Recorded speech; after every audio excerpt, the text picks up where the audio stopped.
So the question then arises as to if patients with FGFR2 fusion need chemotherapy at all in the first-line setting.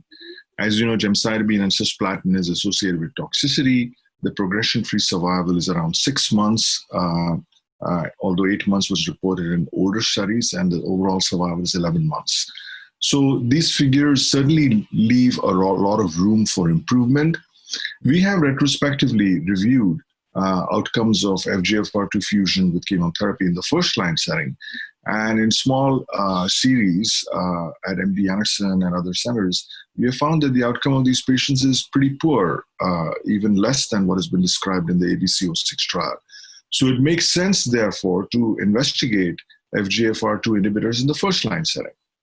So the PROOF 301 trial is a first-line study of patients with cholangiocarcinoma who have FGFR2 fusions who receive either the FGFR2 inhibitor Infigratinib or gemcitabine plus cisplatin in a randomized phase 3 design.